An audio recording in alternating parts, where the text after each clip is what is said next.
다윗은 하나님 앞에 특별한 은혜를 입은 사람이고 하나님의 사랑을 받은 사람입니다. 그만큼 다윗의 삶이 은혜로운 삶이었고 하나님이 주시는 복을 많이 경험하는 감격의 삶이었습니다. 오늘 본문의 중점 내용은 하나님의 성전을 사랑하라는 겁니다. 하나님의 성전의 평안을 위해서 기도하라는 겁니다. 그러면 하나님이 너와 내 삶에 복을 주실 것이고 형통케 하실 것이라는 겁니다. 목사님, 여기 성전이라는 말씀이 본문에 어디 있습니까? 억지 해석 아니십니까? 이렇게 반문하실 분을 위해서 제가 이 본문의 배경을 좀 설명하도록 하겠습니다. 이스라엘 백성들이 수도가 예루살렘입니다. 지금은 물론 예루살렘은 구수도이고 지금은 텔아비브라고 하는 곳이 이스라엘의 수도입니다. 그러나 이스라엘의 수도는 원래 예루살렘입니다. 예루살렘의 수도를 확정한 다윗이 그곳에 다윗성을 짓고 그리고 회막을 세우고 여호와의 복궤를 옮겨왔습니다. 그래서 이스라엘 백성들 전체는 예루살렘 하면 우리나라 수도 이렇게 생각하지 아니하고 예루살렘 하면 하나님의 임재가 있는 성막이 있는 곳, 나중에는 성전이 있는 곳 이렇게 생각을 했습니다. 다시 말해 예루살렘 하면 이스라엘 온 백성들 속에 들어오는 그 마음의 개념이 성전 생각하게 된 겁니다. 아멘. 그 이유는 이스라엘은 마을마다 성전을 짓는 것을 하나님이 불허하셨습니다. 신명기 12장에 보면 예루살렘 성전 중앙성소만을 짓도록 허락하셨습니다.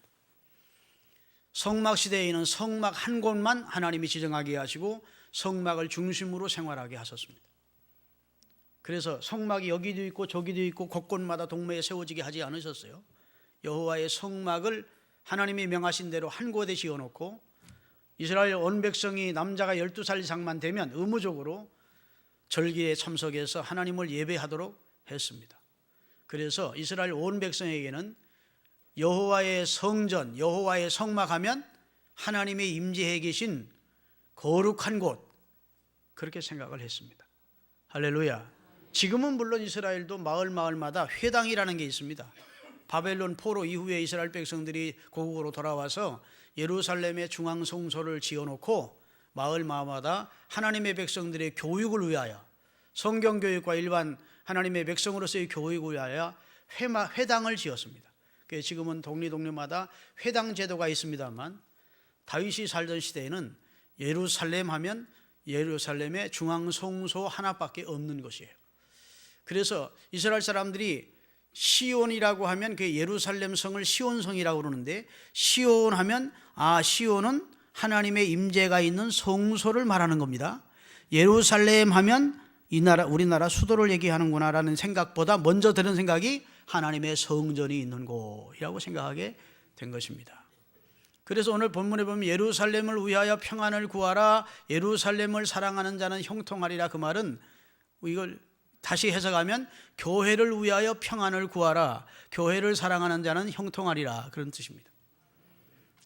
그 당시 말로 말하면 성전을 위하여 평안을 구하라, 성전을 사랑하는 자는 형통하리라 그런 뜻이고, 오늘 신약교회 성도들에게 이 말씀을 해석하면 교회를 위하여 교회의 평안을 구하라, 교회를 사랑하는 자는 형통하리라. 그 다음에 9절 보면 내가 하나님의 교회 때문에 하나님의 백성에게 축복을 주겠다는 약속입니다. 할렐루야. 다윗의 입장에서는 이스라엘 백성들이 잘 먹고 잘 살라고 하나님 앞에 축복을 구하는 것이 아니라 성전의 축복된 삶을 누리게 하기 위해서 내가 내 백성의 축복을 하나님께 구하겠다, 이렇게 시를 지어 찬송을 하게 된 겁니다. 오늘 본문은 다윗이 작시한 시입니다. 그리고 후에 하나님의 백성들이 거기다 곡을 붙여서 지금은 이스라엘 백성들이 성전에 올라갈 때 부르는 노래가 된 것이 본문입니다. 우리 다시 한번 6절부터 읽겠습니다. 본문 다 같이. 예루살렘을 위하여 평안을 구하라. 예루살렘을 사랑하는 자는 형통하리로다. 예루살렘을 사랑하는 자의 성 안에는 평안이 있고 예루살렘을 사랑하는 자의 궁정 집안에는 형통이 있을지어다. 내가 내 형제와 친구를 위하여 이제 말하리니 내 가운데 평안이 있을지어다. 예루살렘을 사랑하는 자와 그 친구들 그 모든 사람들에게 평안이 있을지어다. 그 다음에 여호와 우리 하나님의 집인 성전 때문에 내가 너를 위하여 복을 구하겠다라고 말씀한 내용입니다. 자, 그러면 다시 6절을 옛날 개념으로 읽겠습니다. 이제 예루살렘이라는 말을 빼고 성전이라고 예루살렘을 고쳐 읽겠습니다. 성전을 위하여 평안을 구하라. 성전을 사랑하는 자는 형통하리로다. 그 다음에 7절 내 성 안에는 평안이 있고 내 궁중에는 형통함이 있을지어다. 내가 내 형제와 친구를 위하여 이제 말하니 내 가운데 평안이 있을지어다. 그 다음에 여호와 우리 하나님의 집을 위하여 내가 너를 위하여 복을 구하리로다. 자, 신약 교회적 개념으로 다시 한번 있습니다. 이제는 교회로 이름을 바꿔서 6절부터 교회의 우리를 위하여 평안을 구하라. 교회를 사랑하는 자는 형통하리로다. 아멘. 바로 그런 뜻이에요. 이해되십니까? 예. 그래서 예루살렘 하면 이스라엘 백성에게는 시온이고 시온 하면 하나님의 성소, 성전이 있는 곳 이렇게 생각을 하게 됐다고. 그래서 지금 다윗이 예루살렘의 수도를 사랑해라 그런 말이 아니고 예루살렘의 중앙 성소가 있는 성전을 사랑하라 그 말이에요. 성전의 평안을 구하라 그 말입니다. 하나님은 성전 때문에 자기 백성에게 복을 주시는 분이시다 라고 시를 지어 하나님을 찬양하게 된 내용이 되겠습니다. 여러분, 하나님께서는 이스라엘 백성들에게 성전을 주셨는데 이스라엘 백성들이 가지고 있던 성전 개념은 아주 강렬하고 특별했습니다. 그래서 성전을 참 좋아하고 사랑했다고요. 성전에 대한 자부심이나 애착이 남달랐습니다. 왜냐하면 하나밖에 없는 성전이기 때문에. 그리고 어렸을 때부터 12살 장만 되면 그곳에 가서 하나님을 예배하던 초소였기 때문에. 그런데 세월이 가면서 이스라엘 백성들이 성전을 우상시하게 됐습니다. 성전 자체를 대단한 우상적 존재로 너무 여기게 됐고 나중에는 성전을 신성시하게 됐어요. 그래서 성전을 우상시하는 것은 하나님의 뜻이 아닙니다. 성전은 하나님이 임재하시는 하나의 건물에 지나지 않습니다. 그렇죠? 성전 자체가 무슨 우상이 되거나 신성시 될 수는 없지요. 그런데 이스라엘 백성들이 성전을 신성시하고 우상시하니까 때가 되어 하나님께서 그 성전을 헐어버리십니다. 그래서 돌 위에 돌이 하나도 남지 아니하고 다 무너뜨려 버리십니다. 지금 이스라엘이 건국을 한 지가 이제 한 60년 가까이 되는데도 예루살렘에는 성전이 못 써지도록 하나님이 이슬람 수중에 장악되게 하십니다. 성전은 다시 그런 성전은 지을 필요가 없어요. 왜냐하면 그 성전에서는 뭘 잡아드렸습니까? 양이나 소의 짐승을 잡아드렸어요. 그런데 예수님 오신 이후에는 예수님이 인류의 속죄양이 되어 단번에 영원한 속죄를 이루어 주셨습니다. 그리고 그 털어버린 성전 위에 당신의 교회를 세우신 겁니다. 그래서 교회를 주의 핏값으로 세웠다는 것은 바로 그런 뜻입니다. 여러분, 사마리아 수가성의 여인이 예수님께 예배할 장소를 묻습니다. 우리는 여기서 예배했는데 유대인들은 예루살렘에만 예배를 하는 것을 하나님이 받으신다 합디다. 진짜 그렇습니까? 하고 물을 때 예수님이 여기서도 말고 예루살렘에도 말아 이제 성전 시대는 끝났다 그 말이에요. 성전은 무너질 것이라는 겁니다. 돌 위에 돌이 하나도 겹쳐지지 아니하고 성전은 무너질 것이다. 그리고 참으로 예배할 때가 오는데 곧 이때다. 예수 그리스도를 통해서 예수 그리스도의 속죄를 근거한 예수님의 피를, 속죄의 피를 우리를 위해 흘려주셨기 때문에 여러분과 제가 짐승 피를 가지고 다시 성전에 가서 제사 드릴 필요가 없게 됐다고요. 그렇죠? 예수 그리스도의 피뿌림이 날 위한 속죄의 사역이었다는 사실을 믿는 믿음 가지고 하나님 앞에 교회에 모여서 구원받은 성도들이 예배하는 것이라고요. 그렇기 때문에 이제는 성전 시대는 끝이 난 겁니다. 그래서 하나님께서는 성전을 하나님은 미련 없이 허물어 버리시고 그 성전의 자리 위에 신약의 교회, 곧 당신의 아들의 핏값으로 이 땅 위에 교회를 세우시게 된 거예요. 그렇기 때문에 구약의 이스라엘 백성들이 성전을 사랑한 이상으로 100배, 1000배 우리가 교회를 사랑해야 합니다. 왜냐하면 짐승의 피를 가지고 속죄받던 그런 참으로 어렵고 번거로운 것을 다 하나님이 폐지하시고 당신의 아들을 영원한 인류의 구속주로 보내서 한 번에 영원한 속죄를 자신의 몸으로 이루어 우리를 구원해 주셨습니다. 그리고 그 자리에 당신이 반석되셔서 하나님의 교회를 세워주셨다고요. 그래서 교회를 사랑하는 자들이 형통할 것이고 교회의 평안을 구하는 자들에게 복을 주실 것임을 오늘 성경을 통해서 선언해 주고 계신 줄로 믿습니다. 교회는 건물이라고 할 수 없어요. 교회는 예수 그리스도의 핏부림으로 구원받은 사람들의 모임입니다. 그 사람들이 모여서 드리는 예배 장소도 교회라고 할 수 있습니다. 교회당 속에 우리가 교회로 모여 있는 겁니다. 사실은 둘 다 귀합니다. 믿으십니까? 교회란 모임도 중요하고 하나님의 교회가 모이는 하나님의 눈과 마음이 머물러 있는 하나님의 교회당도 우리 그리스도인의 입장에서는 귀한 것입니다. 이곳에서 생수의 강이 흘러가는 겁니다. 할렐루야. 그래서 에스겔 47장에 기록된 대로 성전 문지방에서부터 하나님의 교회, 예수 그리스도의 은혜의 주가 되시는 예수 그리스도의 보혈을 통해서 우리에게 주신 생명의 말씀, 생수의 강이 우리 심령에 흐르게 하시고 우리 가정에 흐르고 우리 삶에 흐르게 하셔서 우리의 삶을 윤택하고 복되게 하시는 것이 하나님의 뜻입니다. 교회라고 하는 것은 뭐 건물이나 그 다음에 모양이나 건물의 크기나 시설이 중요한 것이 아니고 사실은 예수 그리스도의 속죄의 복음이 있고 아멘, 예수 그리스도를 중심으로 한 참된 예배가 있고 예수 그리스도께서 명하신 말씀에 순종하는 선교가 있으면 그건 하나님의 교회입니다. 아무리 남의 건물에 새어 들어 사는 사골세 교회라 하더라도 지하실 퀴퀴 냄새나는 지하라 하더라도 그 교회는 귀한 거예요. 거기서 생수의 강이 흐르는 것임을 믿으십시오.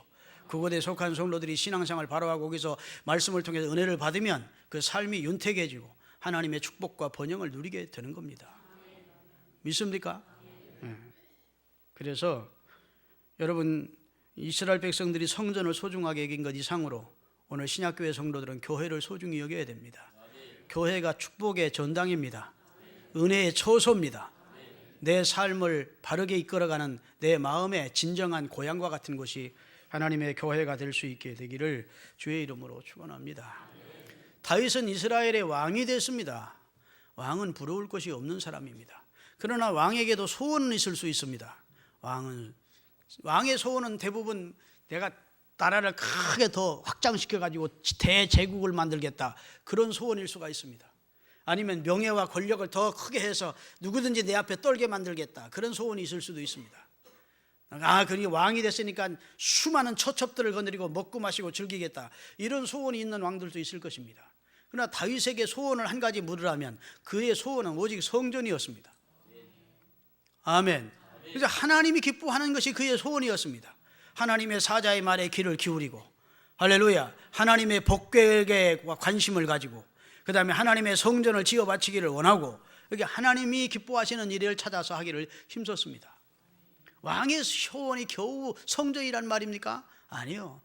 다윗은 성전 하나 사랑했는데, 그런데 하나님을 기쁘게 하기 위해서 성전을 사랑하고 하나님 기뻐하는 일만 그는 하기를 소원했는데, 그것을 하나님이 기쁘게 보시고 다윗에게는 부귀와 영광과 명예와 권력과 그 다음에 제국을 다 주십니다. 시편 27편 4절을 읽겠습니다. 그것도 다윗이 지은 시인데 다윗이 소원이 어떤지 한번 보겠습니다. 내가 여호와께 바라는 한 가지 일, 그것을 구하리니 곧 내가 내 평생에 여호와의 성전에 살면서 여호와의 아름다운 은혜를 받으며 그의 성전에서 하나님을 사랑하고 하나님이 주시는 것 사모하며 사는 것이다. 왕인 자기에게 한 가지 소원이 무엇이냐 하라고 하나님이 묻는다면, 사람이 묻는다면 나는 성전 생활 잘하고 싶습니다. 성전에 살면서 성전의 아름다움을 앙망하며 성전에서 하나님 사랑받으며 하나님을 사모하며 살고 싶습니다. 그것이 왕의 소원이었다고. 그랬더니 하나님이, 성전 주인 되시는 하나님이 성전을 사랑하는 다윗에게 크게 복을 주신 것입니다. 할렐루야. 여러분, 다윗이 축복받아서 통일왕국 이스라엘의 왕이 된 후에 여호와의 복궤를 다윗성으로 옮겨오는 귀한 작업을 합니다. 누구도 법궤에 관심이 없었어요. 그에 전에 있던 사울왕도 그 전에 통치자들도 법궤가 어디 있는지 관심이 없었는데 다윗은 하나님이 기뻐하는 일을 찾아 자꾸 내는 겁니다. 하나님이 무엇을 기뻐할까?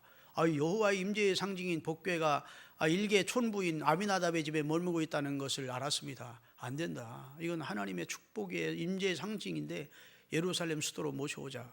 그래서 다윗성으로 하나님의 장막을 준비하고 모셔오게 됩니다. 그렇죠? 그리고 또 그 밤에 잠을 자면서 하나님 앞에 죄송해서 나는 백향목 궁전, 이 호화로운 궁전에 사는데 여호와의 법궤가 천막 안에 있다는 것이 너무 하나님 앞에 죄송하다. 내가 성전을 하나님 앞에 지어드리고 싶다 그랬어요. 성전에 관심입니다. 아멘. 아주 호화로운 성전을 지어서 하나님의 법궤를 거기다 모시고 싶었습니다. 그래서 나단 선지자에게 물은 것이죠.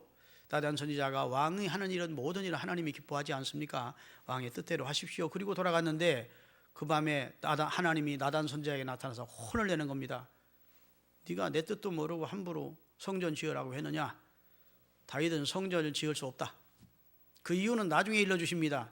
너무 전쟁을 많이 해서, 나라를 확장시키기 위해서 전쟁을 너무 많이 해서 사람을 너무 많이 죽여서 그 피 묻은 손 가지고 하나님의 살롬민 평화의 성전을 지을 수는 없다.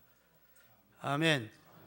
그 아들 대에 가서 진정한 평화의 나라를 이루게 해줄 것이고 그 아들이 나를 위해 성전을 지켜 해주겠다. 그러나 성전을 짓고자 하는 다윗의 마음은 내가 기쁘다. 아멘. 나를 생각하는 다윗의 마음은 너무 어여쁘고 갸륵하고 기쁘다. 그러니 내가 다윗에게 복을 주겠다. 그가 나의 집을 짓고자 했으므로 내가 그의 집을 영원히 세워주겠다. 그리고 그의 후손에서 메시아를 보내주겠다. 이런 축복된 언약을 하시게 된 겁니다. 그것이 유명한 성경의 다윗 언약이에요. 하나님이 다윗에게 주신 언약입니다. 할렐루야. 여러분, 다윗과 솔로몬 사이는 어떤 사이죠? 부자 관계입니다. 다윗이 아버지고 솔로몬이 아들이죠. 다윗이 이스라엘의 왕이고 솔로몬이 그 아버지 뒤를 이어 이스라엘의 왕이 됩니다. 그런데 이 둘 다 참 이스라엘 역사의 가장 찬란한 그런 축복을 받으며 그런 번영한 나라를 이룬 두 주인공들입니다. 이 두 사람이 축복받은 것은 성전과 뗄 수 없는 관계가 있어요. 하나는 성전을 짓고자 하는 마음, 성전을 짓기 위한 준비를 다 해줍니다. 아들 댁에 가서 성전을 지을 것을 하나님부터 약속받았기 때문에 금은보화를 다 성전에 바칩니다. 아멘. 레바논에서 백향목을 다 수운해 옵니다. 그 다음에 유명한 돌들을 끌어옵니다. 사실은 솔로몬이 7년에 걸쳐서 아버지 뒤를 이어 왕이 되어 성전을 지었지만 준비는 누가 해주었느냐? 아버지 다윗이 해준 겁니다. 이 둘 다 이스라엘 역사에 가장 축복을 많이 받은 왕들이에요. 자, 이들이 축복받은 원인이 어디 있다고요? 하나님의 성전을 사랑하고 성전을 사모하고 하나님이 기뻐하는 일에 관심을 두는 사람들이었기 때문에 하나님이 아낌없이 그들 부자에게 복을 주시고 그들 부자가 다스리는 나라에까지 복을 주신 줄로 믿으시기를 주님의 이름으로 축원합니다. 할렐루야. 자, 그러면 여러분과 제가 성전을 통해서 하나님의 교회를 통해서 누리는 복을 말씀드립니다. 첫째는 올라가는 복을 받자고요. 자, 오늘 본문 1절을 띄워주세요. 사람이 내게 말하기를, 여기 내게는 누구일까요? 이게 누가 지은 시라고 그랬죠? 다윗이 내게 말하기를, 사람이 나 다윗에게 말하기를 여호와의 집에 올라가자 할 때에 내가 기뻤다. 참 특이한 왕의 기쁨입니다. 왕이여, 이쁜 기생들 많이 준비해 놓았으니까 연회장에 가십시다. 그때 기쁜 게 아니고, 왕이여 내가 성을 점령해 놨으니까 왕이 가서 그 성을 점령하십시오. 그때 기쁜 것이 아니고, 큰 건물을 짓고 기공식을 할 때 왕이가 가서 기공식을 하십시오, 테이프를 끊으십시오. 그때 기쁜 게 아니고, 그때 기쁨보다 더 큰 기쁨은 왕이여 성전에 예배하러 가십시다 할 때에 자기는 기뻤다는 거예요. 아멘. 예배하러 성전에 올라가는 기쁨, 그것이 다윗이 삶에 누렸던 최고의 기쁨이었습니다. 예배하러 성전에 올라가는 자의 기쁨. 아멘. 자, 다윗에게 한 가지 소원이 있다면 뭐였다고요?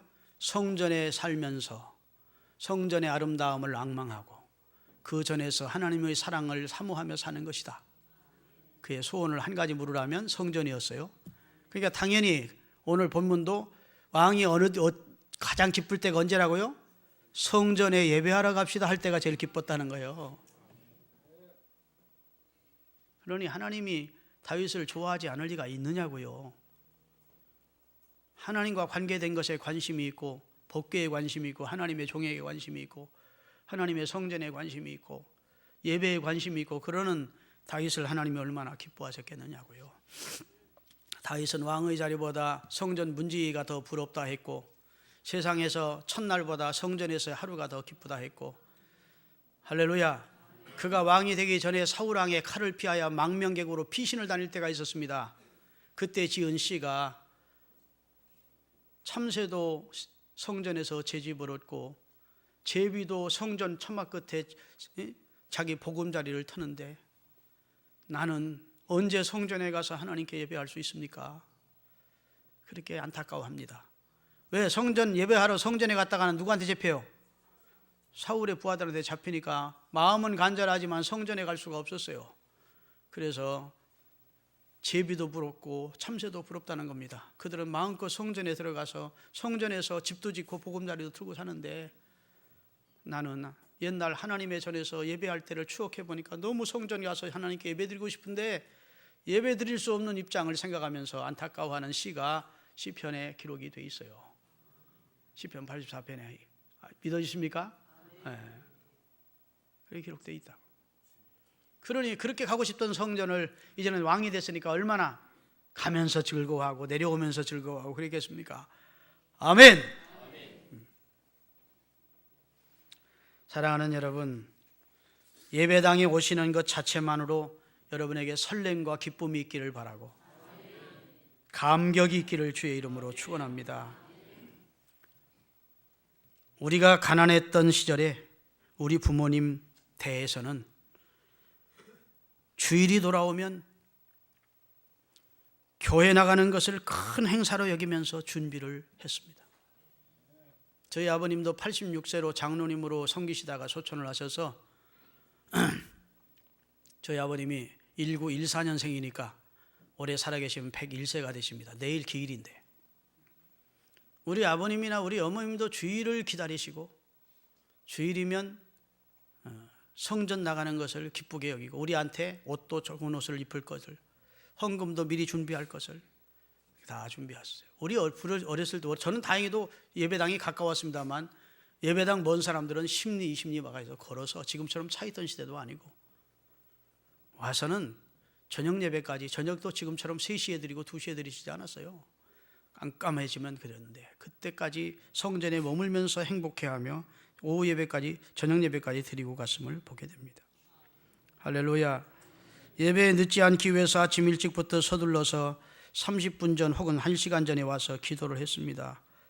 헌금도 토요일에 새돈으로 준비를 해놓고 만일 준비하지 못했으면 지금 가지고 있는 자기 돈 중에서 가장 깨끗한 것으로 대리미로 데려가지고 하나님 앞에 예물을 드렸고 주일날 교회 와서 목사님, 장로님 배우기를 하나님 뵙는 것처럼 행복해했고 성도를 만날 때는 천사를 만나는 것처럼 좋아했습니다.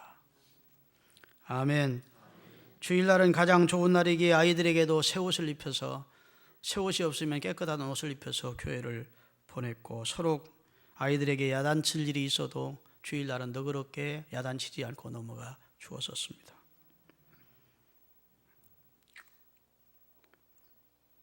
사모하는 마음으로 토요일부터 준비를 했다고요. 할렐루야. 그런데 언제부터인가 이러한 모습이 우리들에게서 사라져 갔습니다. 사모하는 마음보다는 토요일 날 실컷 늦게까지 TV를 보든지 즐기든지 삶을 즐기다가 주일날 늦잠을 가고 예배 늦지 않기 위해 부시시 일어나서 세수한 다음에 꼭 사지로 끌려오는 짐승처럼 기쁨은 하나도 없고 심각한 얼굴로 멍한 마음으로 교회 나오는 사람들이 이 세상에 많지 않습니까? 꼭 내 얘기하는 분 같았으면 심각하게 말씀을 들으셔야 돼요. 여러분, 과연 이런 신앙생활에 하나님이 복을 주시겠는가? 지금 우리가 이런 복을 누리는 것은요, 이만큼 우리 믿음의 선배들, 우리 앞선 부모님 세대들이 그런 신앙생활을 했기 때문에 우리가 번영과 복을 누리는 겁니다. 여러분 자자손손에게 진정한 복을 전수해 주시기를 원한다면 우리 믿음의 선배들이 하던 그 열정을 가지고 그 사모하는 마음으로 주일을 기다리고 교회를 사랑하고 사모하고 교회에 예배하러 올라가는 자의 행복을 누리시기를 바랍니다. 예배하러 올라갈 때 기뻤다. 여러분, 우리 교회는 지하입니다. 예배하러 내려가자 그러면 성전에 내려가자 합당치 않은 말이에요. 따라서 성전은 무조건 올라가는 것이다. 아멘. 성전은 우리 마음에 높은 곳에 두어야 돼요. 성전은 올라가는 곳. 믿습니까? 남의 집 건물에 지하실에 있어도 성전은 귀한 곳이고 우리가 성전을 갈 때에는 뭐라고 해야 된다고요? 올라간다. 여러분, 우리가 서울을 올 때에는 뭐 한다고 그러죠? 상경한다고 그래요? 하경한다고 그래요? 상경한다고. 그 상자는 말은 철원인 지형적으로는 철원이 서울보다 높아요. 그래도 철원 사람이 서울 사람한테 전화하면서 내가 내일 서울 내려갈게 그러면 무식한 사람이야. 내일 내가 서울 올라갈게 해야 돼. 왜 그럴까요? 우리나라의 대통령 최고 권력자 앉은 대통령이 있는 수도가 있는 곳이기 때문에 수도를 향해서 통치자를 향해서 오는 것은 다 올라가는 거예요. 하나님이 계신 하나님의 집을 향해서 가는 것은 다 올라가는 거야. 에베소서 1장 22절 23절을 띄우겠습니다. 다 같이 한번 읽겠습니다. 또 만물을 그 발 아래 복종하게 하시고 그를 만물 위에 교회의 머리로 삼으셨느니라. 제가 늘 말씀드리지만 이건 정리를 잘 하셔야 돼요. 여러분과 제가 사는 이 세상은 만물입니다. 우리도 만물 속에 포함이 됩니다. 나라도 만물이고 만물 위에 교회를 두셨고 교회의 머리로 예수님을 두셨대. 그러니까 삼각형으로 말하면 정점에 예수님이 계시고 그 중간에 하나님의 교회가 있고 제일 밑에 만물이 있다는 것입니다. 그걸 하나님이 지금 우리에게 정해 주신 거예요. 영적으로 보면 머리로 예수님이 계시고 교회의 머리로, 그 다음에 교회가 있고 교회 밑에 만물이 있대. 세상 사람들은 이게 내올라온 진리를 모르기 때문에 교회를 무시하고 업수이 볼지 모르지만 자기 집만도 못한 허름한 교회를 볼 때 아이고 냄새나네, 뭐 곰팡이 냄새나네 그럴지 모르지만 교회는 만물 위에 있는 거예요.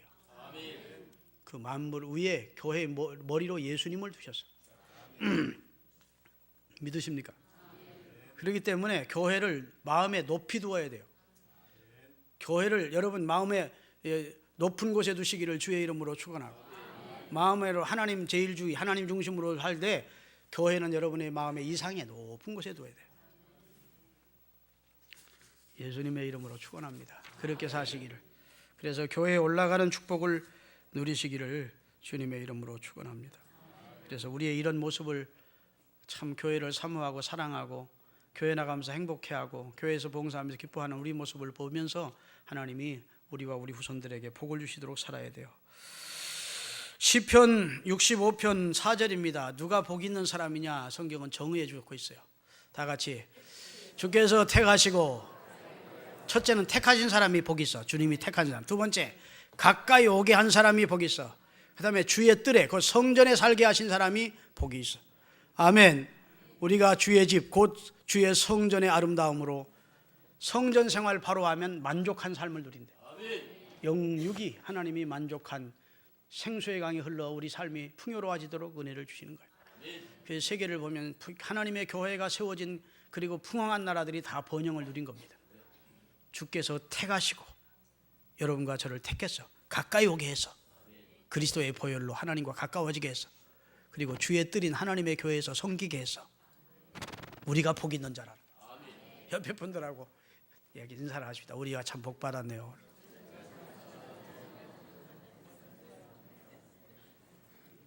할렐루야. 여러분 교회를 사랑하는 가정이 되시기를 바랍니다. 교회에 닻을 내리세요. 항구에 배가 딱 도착이 되면 닻을 내리듯이 우리 영혼의 닻은 하나님의 교회에 내리시기를 주의 이름으로 축원하고, 교회를 통해서 생수의 강이 흐르고 교회를 들고 나면서 양이 꼴을 먹듯이 우리가 생명의 꼴을 얻는 그런 축복을 받으며 사는 은혜가 있기를 바라고, 교회는 은혜의 진리의 말씀이 있는 것입니다. 성령의 역사가 있는 곳이에요. 할렐루야. 영원히 목마르지 않은 생수가 있는 곳입니다. 교회 생활 바로 하면서 그런 축복을 누리시는 우리 신혼가족들이 되시기를 주의 이름으로 축원드립니다. 할렐루야. 자, 하나님이 시편 134편 2절 3절을 띄우겠어요? 성소는 성전을 말합니다. 성소를 향하여 너희 손을 들고 여호와를 송축하라. 여러분 무슨 일이 있든지 어려움을 당할 때나 여러분의 삶에 행복할 때나 성전 쪽을 바라보고 혹은 성전에 와서 손을 들고 여호와를 송축하세요. 그러면 하나님이 어디서 복을 주시느냐? 천지를 지으신 여호와께서, 시온은 아까 뭘 상징한다고 그랬죠? 하나님의 교회를 말하는 거예요. 하나님의 성전을 말합니다. 성전에서 내게 복을 주실 것이다. 하나님의 성전에서 하나님을 향하여 손을 들고 여호와를 송축하는 백성, 그런 사람은 하나님이 시온에서 복을 체험하게 할 것이다 말씀해 주셨어요. 시편 92편 12절 13절 우리가 잘 아는 내용인데 같이 읽겠습니다. 의인은 종려나무같이 번성하며 레바논의 백향목같이 성장하는데, 어디에 심겼기 때문에? 여러분과 저를 나무로 비유한다면 여호와의 집에 심겨진 나무가 되었기 때문에 종려나무처럼 번성하고 레바논의 백향목처럼 발육한대요. 왜냐하면 하나님의 뜰 안에서 흥왕하는 축복을 받을 것이라고 말씀해 주셨습니다. 아멘. 두 번째 따라합시다. 성전에 머물고 떠나지 않는 행복. 누가복음 2장 37절에 보면 안나라는 여선지자가 84년 동안 성전을 떠나지 아니하고 성전에서 하나님을 섬겼더니 핏덩으로 이 땅에 처음 초림하신 예수님을 안아보는 축복을 체험하도록 하나님이 은혜를 주셨다, 이런 말씀이 나와요. 아멘. 오늘 참새도 채집을 얻고 제비도 새끼들 보금자리를 찾는 곳, 그것이 성전임을 깨달으시기를 바랍니다. 교회야말로 우리가 이 땅에서 얻은 가장 큰 축복의 처소이고 행복의 전당이라는 의식을 가지고 사시기를 바랍니다. 옛날 우리 부모 세대는 그랬습니다. 시골 마을마다 하나님의 교회가 있었고 그 교회에 적을 둔 성도들은 교회가 있어서 행복했고 교회가 있어서 마음이 평안했고 교회가 있어서 좋았습니다. 그 힘으로 자녀들을 길러냈고 모든 어려움들을 극복해내면서 하나님 앞에 복을 받는 씨를 심었습니다. 그리고 그 후손들이 지금 복을 누리고 있음을 깨달으시기를 주의 이름으로 축원합니다. 할렐루야. 시편 23편 6절입니다. 우리 잘 아는 내용이죠. 다 같이 읽겠습니다. 내 평생의 선하심과 인자하심이 반드시 나를 따르리니 내가 여호와의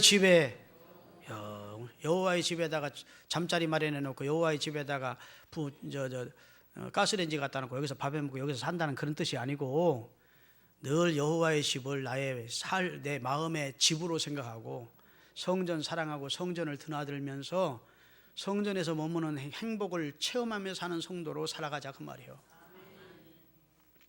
마지막으로 따라합시다. 하나님의 전에서 섬기고 봉사하는 행복을 찾자. 여러분, 교회에서는 앉아서 받아먹는 게 행복이 아니에요. 귀빈으로 대접받는 게 행복 아닙니다. 섬기고 봉사하는 데서 얻어지는 행복이 특별히 느껴지는 것이 교회입니다.